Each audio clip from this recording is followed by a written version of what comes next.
Hello guys, good evening, as it's Monday, so we are back with our weekly analysis. As usual, first we'll be discussing about dollar index chart, and then we'll also discuss gold and oil as a commodity, and then we'll go to major pairs and we'll try to know which pair is looking to buy and which pair is looking towards the sell side.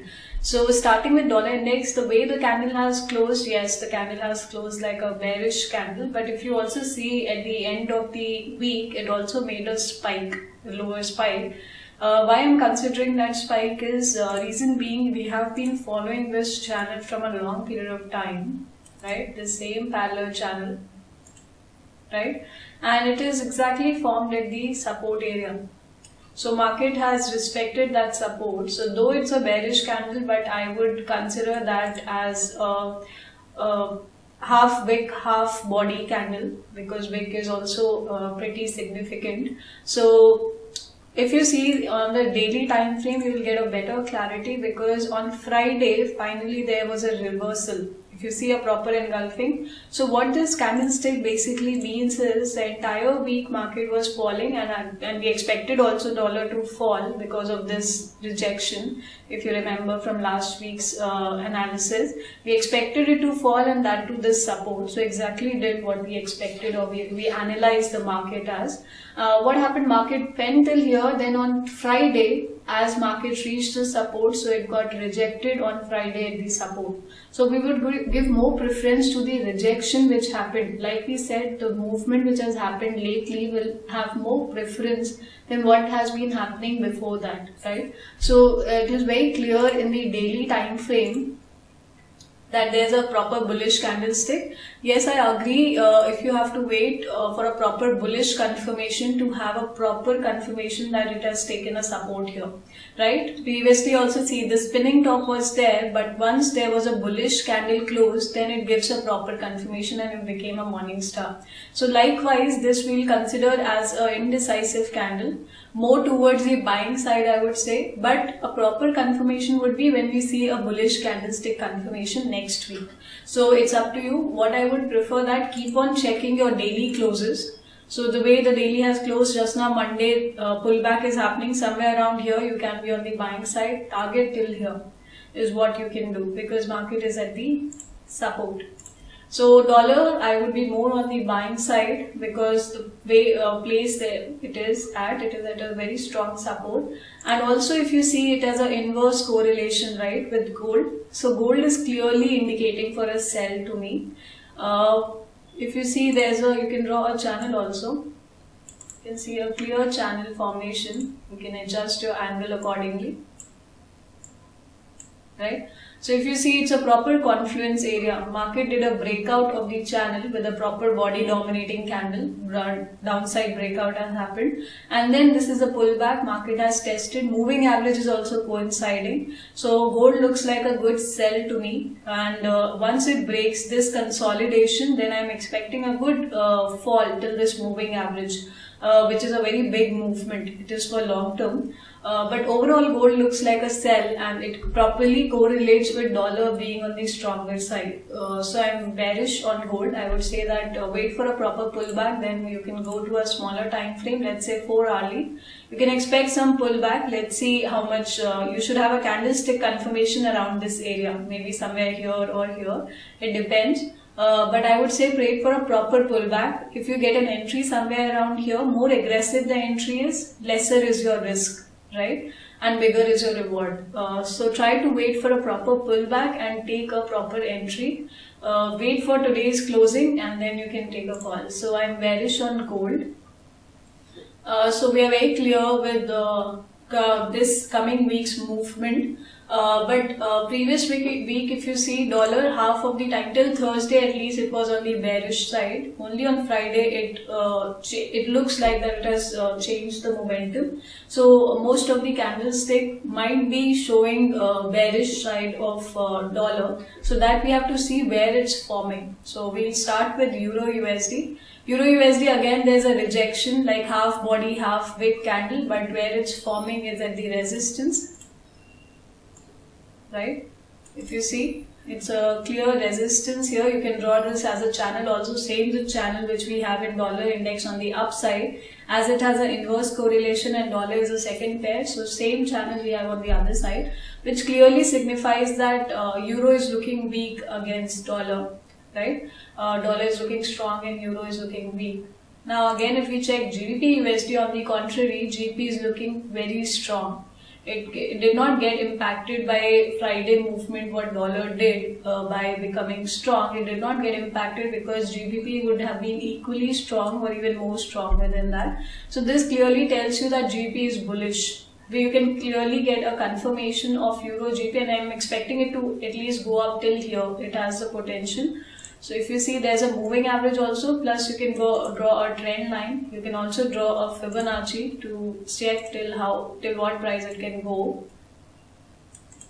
So currently it's around 50%, but at least you can expect around 61.8 is the main confluence area where you can expect GBP. At least it has scope to go up till here. So GBP, no doubt, it's looking very strong. Last week also it was strong and it continued the momentum this week as well.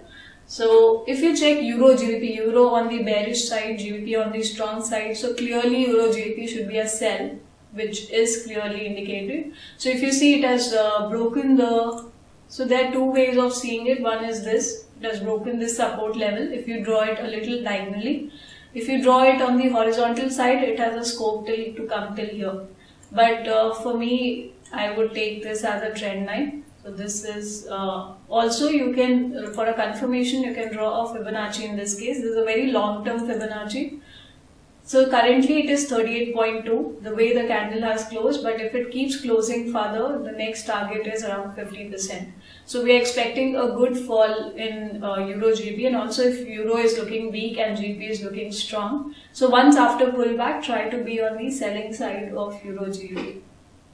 So coming back to AUD and NCD pairs now, checking AUD USD has closed like a bullish confirmation, which shows that AUD is strong, right? Though dollar was weak till Thursday, and that movement could be because of that as well. You can see it in the daily close also.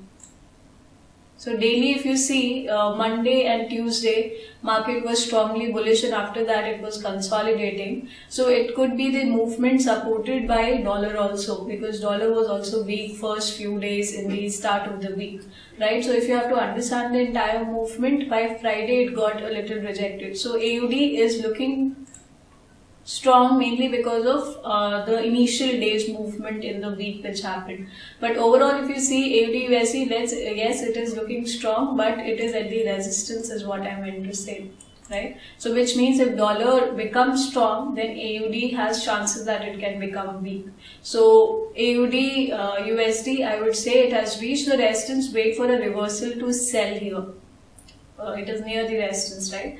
But in case of New Zealand USD, if you see, it is a strong bullish candle, and also if you see, it has scope or more scope for it to go up, right?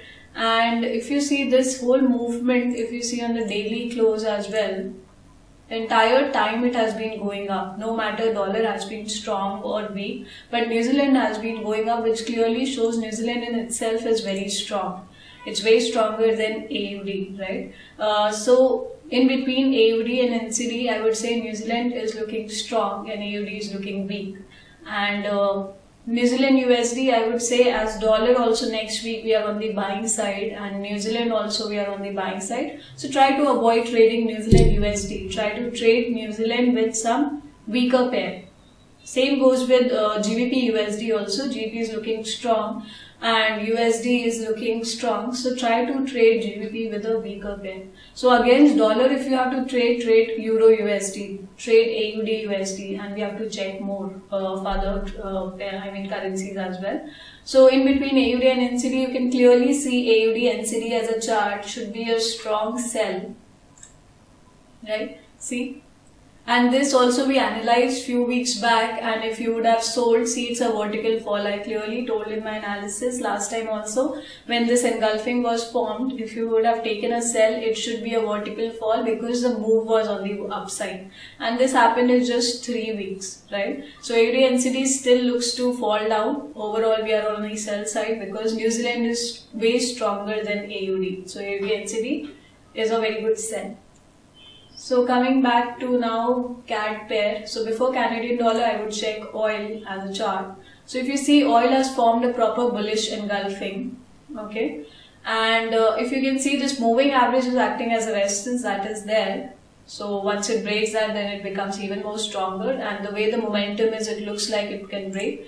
Another perspective here is this also. It has done the proper breakout pullback. This can be considered it like that. So overall, if you see, oil looks strong to me, but after pullback, wait for a proper pullback. So if we are bullish on oil, Canadian dollar also becomes bullish. So USD CAD, if you see overall, has closed spinning like a spinning top because dollar also became strong by the end of the week, and Canadian dollar also became strong. That's why there is a proper indecision in the market. So both USD CAD is on the buying side, like on the strong side. So I would prefer trade dollar with something which is weak, or trade Canadian dollar with something which is weak. Like you can trade Euro CAD or AUD CAD, something like that. Now coming to USD JPY. So USD JPY is a very good trade because JPY is looking currently, if you see overall, USD JPY is completely looking like a sell. Right, if you see, because JPY it became strong and it became way more stronger than dollar, right? So though yeah, we are in certain places, we are expecting dollar could be on the stronger side because it is at the support. If we go back to the dollar index chart, if you see the candlestick wise, it is bearish, but on Friday there was a rejection. So there is also a possibility market can break out. If it breaks out, then pairs like GBP USD will shoot up because GBP is strong in dollar. If it becomes weak, if it breaks out this support level, let's say pair like New Zealand USD, going back to that, it will become very strong because New Zealand is bullish and dollar becomes weak. Same will happen with USD JPY because JPY is looking strong and dollar if it becomes weak. So that would be the pairs, but we would have clarity this week. Till then, I would say that with this engulfing, proper engulfing, we can clearly figure out that JPY is looking way stronger than dollar. Okay, that we can figure out, and it's looking. So instead of trading against USD JPY, though technically it looks good, you can trade pair like Euro JPY, right? We are bearish on Euro, we can trade on a pair like Euro JPY, we can trade on a pair like AUD JPY. If you check, see AUD JPY also a small rejection, but where it's forming, it's very important. So you can don't try to overexpose in dollar because till now when I analyze the charts properly, I could see somewhere dollar is still looking very weak, somewhere it's looking like it can gain strength. So don't put all your money, try to diversify. If you're trading dollar, try to trade in a pair which the other pair has a good strength or has a good momentum. So try to trade with that. So that's about JPY also looks strong. So if you see most of the currencies except AUD and Euro, everything is looking strong. But which is more stronger, that is what we need to figure out. So now coming to last, which is USD CHF. Right. USD CHF again closed like a bearish candle, right? And a rejection on Friday there was a slight rejection. If you see a bullish candle, so only on Friday dollar became strong, and that's why there is a slight shift in momentum. But that Friday is an important candle because that's the last day, and generally it should carry forward what happened on Friday. You can take it in that way as well. So USD CHF, if you see overall, it's in the overall sideways in that channel itself. So as it is at the support, you can be on the buying side. But overall CHF you can figure out by Euro CHF which one is more weaker, because Euro and CHF generally moves together. Yeah, it's here. Yeah, Euro CHF is indicating for a sell, which means Euro is more weaker. So that if you see with all the charts, Euro is indicating like a sell. Euro GBP if you check, GBP is very strong, Euro is weak. Euro CAD also if you check, it's has formed a proper rejection. See, which means CAD is looking strong, Euro is looking weak. So Euro clearly is a sell. If you see here also, the way the weekly candle has closed, exactly at the resistance if you see. So it's a proper engulfing, right? If you check Euro New Zealand, it's way weak. Why? Because New Zealand is way more stronger, right? So here, if you compare between Euro AUD, right? Euro AUD both are on the sell side, but Euro is clearly more weak, right? But if you see this closing is so powerful because one pair is weak and one is extremely strong, Euro NZD. That's why the candle is so powerful. So that's why it's very important to choose one strong and one weak pair. Like for example, Euro JPY should be a sell because JPY is looking strong, right? Now let's check in between GBP and New Zealand which is looking more stronger. I think it should be New Zealand. You see it's indecisive, which means both are equally strong. If you talk about GBP is also very strong, New Zealand is also very strong, looking very bullish, right? So if you see, it has formed a spinning top, which means both are on the equal strength. So for this week, GBP and NZD are looking the strongest out of all the pairs, which means it's looking to go up. Then if you compare between GBP and CAD, definitely GBP. So second comes is the Canadian dollar. What else is on the stronger side? JPY. So we can check CAD JPY as a pair which is more stronger.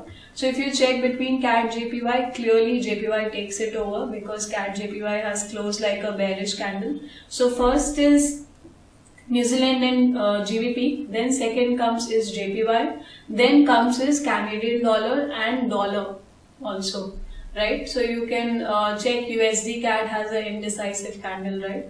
But USD JPY had a bearish candle. So definitely JPY is stronger than Canadian dollar and USD, right? So here we are trying to figure out which is more stronger among these strong currencies, right? New Zealand and GBP takes it over, it's the strongest. Second comes is JPY. Third is Canadian dollar and dollar, USD, right? Everything else, AUD and Euro. Euro is the weakest. We have checked all the Euro pairs, and AUD is the second in line. And then CHF, it's in between. If you check AUD CHF, let's check AUD CHF. Yeah, see it's more, so CHF is also on the weaker side, and as it's a spinning top, so AUD and CHF both are on the equal level of weakness is what you can say, but Euro is the weakest. So we have discussed about all the 8 currencies. Try to trade one strong with one weak pair. Like for example, the best trades I would say would be Euro GBP, right? One very good trade would be Euro NZD, because Euro looks weak and New Zealand looks strong. Once it does the pullback, you can further sell it at least till here. And one of the best pairs would be AUD New Zealand, because AUD looks weak and New Zealand looks strong. Same, you can trade something called New Zealand CHF. New Zealand looks strong and CHF looks weak, so it looks strongly bullish. So try to make pairs, make combinations where it's has an inverse correlation. You would see the difference by yourself. So yeah, that's it for this week. I hope the entire session was helpful, and try to watch it all the videos again and again, so you would not get confused with the correlation. I understand it is a little confusing when you have to prioritize among the strong categories and among the weak categories, but if you get an idea, it would definitely give you an edge in your trading, especially if you're a swing trader. So try to watch it again and again, try to follow all the videos so that you get the clarity, and try to do your weekly analysis by yourself, and if you match it and it's matching, which means you are improving, so that you can do an exercise for yourself. Anything else, please keep posting on the comment box, so we'll try to help you out on that. Thank you guys. Have a good trading week.